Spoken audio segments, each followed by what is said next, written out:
আসসালামু আলাইকুম। প্রতিবাদী কণ্ঠ নতুন দিগন্ত শহরে আপনাকে স্বাগতম। কালকে রাতে একটা নিউজ দেখলাম, বিএসএফের গুলিতে এক বাংলাদেশি নাগরিক নিহত।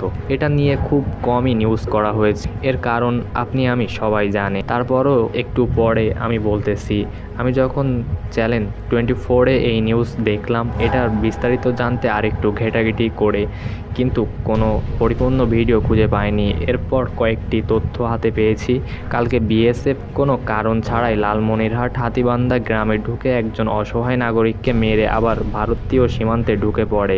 যে নিরীহ মানুষটা প্রাণ দিয়েছে তার নাম হলো আলতাফ হোসেন। সে বাংলাদেশের একজন কৃষক। তার ভাইয়ের বক্তব্য শুনলে আপনি অবাক হবেন। আলতাফ কাজ করতেছে খেতে, ভুট্টার ডান্ডা খেতে কাজ করতেছে। এমন সময় বিএসএফ আমার বাড়ির আসিয়া, আমার বাড়ির কর্নার থেকে ওরা ফায়ার করার সাথে ওই সময় আমি ঘুমিয়েছিলাম। এনে ফায়ার করার সাথে সাথে মানে ঘুম থেকে ঝাঁপিয়ে উঠিয়া আমার ভাই সহ আগে যায়। কি ব্যাপার, কেন আপনাদের এখানে গুলি করেন, আইনকে অমান্য করেন? হ্যাঁ, এমন সময় বিএসএফ জঙ্গলের মধ্যে কিছু না বাড়িয়া হিরিমকে আমার ভাইকে দিকে ফায়ার করে দিয়ে ওরা দৌড় মারল ভারতের ভেসেল। হ্যাঁ, এটা কি ন্যায় না অন্যায়? বাংলাদেশের ভেতরে আমরা দাঁড়িয়ে আছি, বাংলার মাটির খাই, বাংলার জমনে বেড়াই, আর সেরা তারা যদি আইনকে বিচার করে আসিয়া আমাদের করে ক্লোজ করে, ওদের কাছে হাতিয়ার, আমাদের কাছে যদি হাতিয়ার থাকতো তো আমি 10 হাতিয়ার খাই বেড়াইলাম।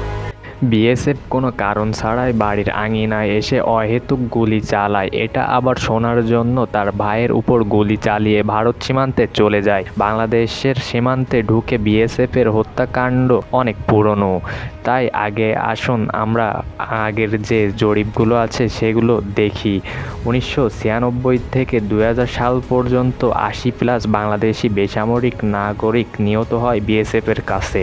2001 থেকে 10 পর্যন্ত 1000-এর অধিক মানুষ নিহত হয়। 3 নম্বর অপশনটা একটু ভুল আছে, এখানে হবে 2011 থেকে 14 সাল পর্যন্ত, যেখানে মারা গেছে প্রায় 140-এর অধিক নাগরিক। 2015 থেকে 19 সাল পর্যন্ত মারা গেছে 158 জন বেসামরিক নাগরিক।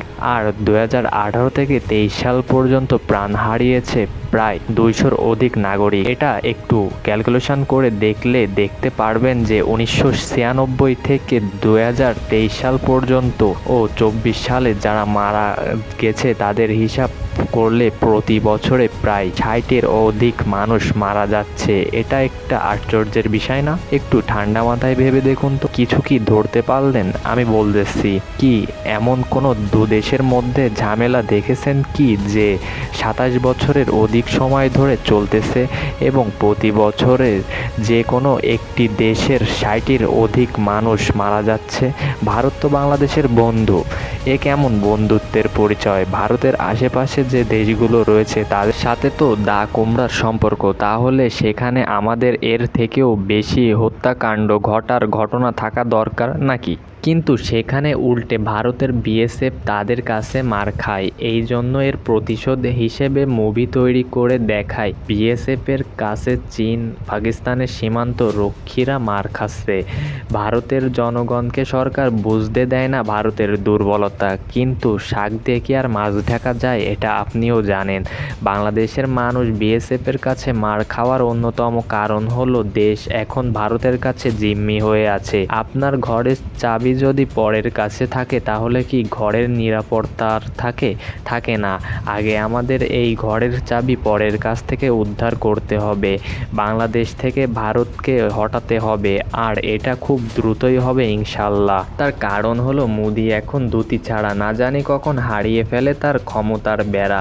এই বিষয়ে পরবর্তী অন্য কোনো ভিডিওতে আলোচনা করব। পরিশেষে কথা একটাই, আমি ন্যায়ের পক্ষে, অন্যায়ের বিরুদ্ধে। আমি সত্যের পথ দেখি সামনে, মিথ্যাকে বুড়ো আঙ্গুল দেখিয়ে আমি শাসনের পক্ষে, শোষিতার বিপক্ষে। তাই তো আমি দুর্নীতি রাখতে চাই আমার পায়ের তলে, কারণ প্রতিবাদ আমার মগজে মগজে। প্রতিবাদী কণ্ঠের সাথে থাকুন, নতুন দিগন্তের শহরে ঘর বাঁধুন, মানে চ্যানেলটা সাবস্ক্রাইব করুন।